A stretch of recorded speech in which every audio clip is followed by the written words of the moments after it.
Hello, welcome back to the Anti Optimist Therapist. Today's episode is about who is noticing this, and if your mind is anything like mine, you're going to get it. So let's get into it. Some mornings, I wake up and my mind is already running. Before I've even made it to the bathroom, the mental chatter has kicked in. You're behind on that project. You still haven't replied to that email. Oh, emails, my inbox haunts me constantly. Don't forget to schedule the dentist. You really should have gotten up earlier. What if that client cancels again? It doesn't yell, it hums, like a low-grade current of anxiety running just beneath everything else. I like to joke that I run on anxious. And depending on the day, there's some good and some bad to that. And sometimes my mind doesn't even need real-life material to work with. Recently, I woke up panicked, like chest tight, heart racing, full body anxious. Why? Because I had just dreamed that I had an $114,000 car repair. $114,000 for a car repair. And for a solid 2 minutes, I fully believed it. I was running numbers in my head, stressing about options, wondering if I could sell a kidney. And then I became fully awake and it hit me. My car isn't even worth a fraction of that. What scenario in the universe could this have happened? I laughed it off and I thought, you know what? I think they could just keep the car at that point. But also, that's what minds do. They serve up stories, fears, logic-defying nightmares, and our bodies react as if they're real. For years, I thought that voice was me. I never questioned it. I just followed it, obeyed it, and let it steer my day. And then I learned something from ACT that changed everything. You are not the voice in your head. You're the one who hears it.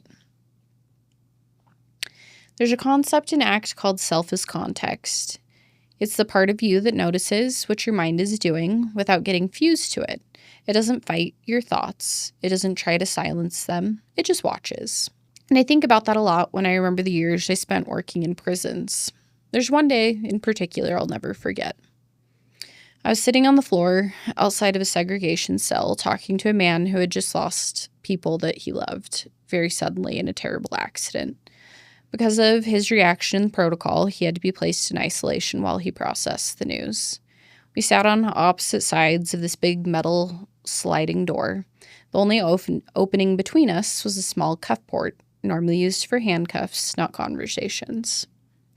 And that's how we talked. Me sitting on one side, him slumped on the other. Grief pouring through that narrow slot like it had nowhere else to go. He cried, he shook, he told me what happened. And I didn't say anything profound. I just stayed with him. No fixing, no advice, just presence. That's what self as context feels like sometimes. It's not about floating above your pain. It's about sitting with it without becoming it. You don't need to control the weather. You need to remember that you are the sky. There was another man that I had worked with that took his life years after we had worked together, and I heard about it down the grapevine. And when I found out, I felt this wave of grief and helplessness I didn't know what to do with. He had always struggled to feel worthy of human connection. He couldn't even sit comfortably near me at a reasonable distance in a session. He felt too ashamed, too broken to belong. And I tried. I tried so hard to help him work on his challenges while also seeing his humanity.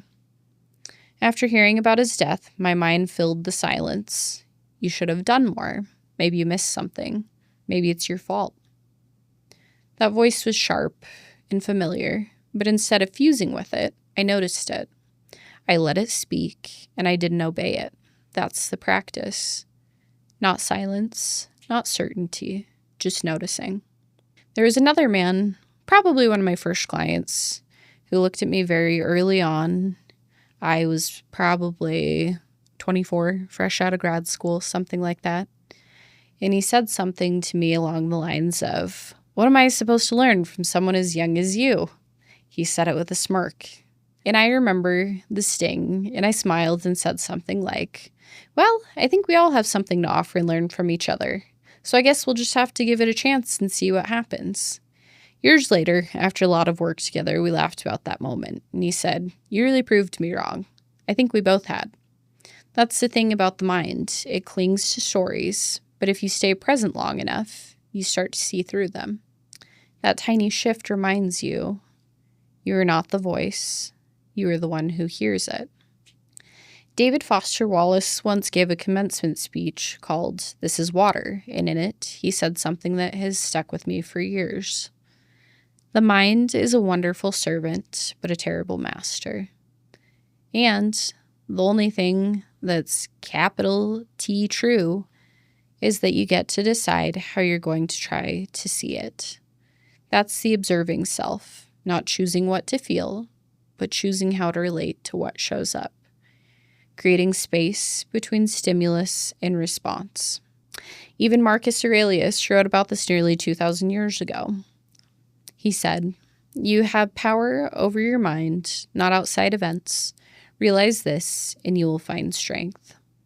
Even as an emperor, he wrestled with his own thoughts. He didn't try to dominate them, he tried to witness them. This was his nightly ritual. This was his discipline. In A Liberated Mind, Dr. Stephen Hayes says, "You are the sky, everything else is the weather." And in Act Questions and Answers, it says, "The observing self fosters compassion and stability."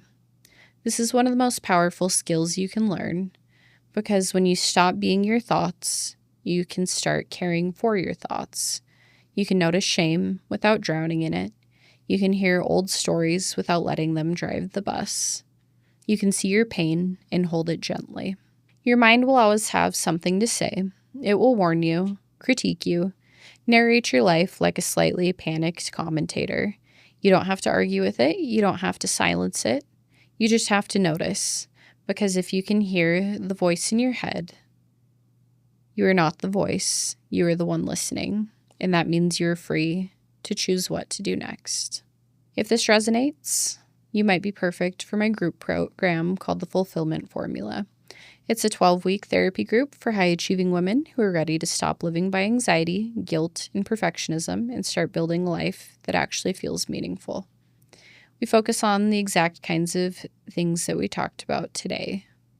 And most importantly, living by your values, not by your fear. It's evidence-based, deeply supportive, and built for women who are smart, self-aware, and still stuck. If that sounds like you. You can learn more and apply at my website, theantioptimisttherapist.com. Coming next time, we're going to be talking about how noticing your thoughts is powerful. But at some point, you still have to decide what to do. Not when your mind agrees, not when the anxiety goes away, not when everyone understands and approves, but just because you choose to. That's what next time we'll be talking about. Thanks for listening to the Anti Optimist Therapist. Until next time, be gentle with yourself, and remember, you are not the voice in your head. You're the one who hears it.